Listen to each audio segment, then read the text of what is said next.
The Middle Ages. A distinct identity. The Middle Ages saw the development of a national culture and identity. After the Norman conquest, the king and his noblemen had spoken Norman French and the peasants had continued to speak Anglo-Saxon. Gradually these two languages combined to become one English language. Some words in modern English, for example, park and beauty, are based on Norman French words. Other, for example, apple, cow and summer, are based on Anglo-Saxon words. In modern English there are often two words with very similar meanings, one from French and one from Anglo-Saxon. Demand, French, and ask, Anglo-Saxon, are examples. By 1400, in England, official documents were being written in English, and English had become the preferred language of the royal court and parliament. In the years leading up to 1400, Geoffrey Chaucer wrote a series of poems in English about a group of people going to Canterbury on a pilgrimage.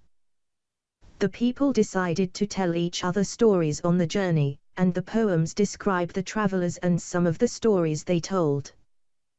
This collection of poems is called the Canterbury Tales.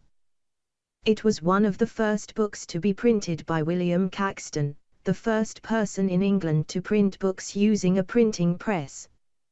Many of the stories are still popular.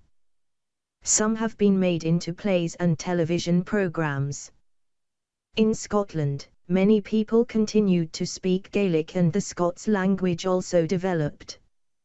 A number of poets began to write in the Scots language. One example is John Barber, who wrote the Bruce about the Battle of Bannockburn.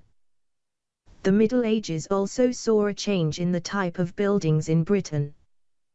Castles were built in many places in Britain and Ireland, partly for defence. Today many are in ruins, although some, such as Windsor and Edinburgh, are still in use. Great cathedrals, for example, Lincoln Cathedral, were also built, and many of these are still used for worship. Several of the cathedrals had windows of stained glass, telling stories about the Bible and Christian saints. The glass in York Minster is a famous example. During this period, England was an important trading nation.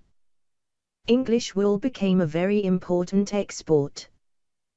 People came to England from abroad to trade and also to work. Many had special skills, such as weavers from France, engineers from Germany, glass manufacturers from Italy and canal builders from Holland.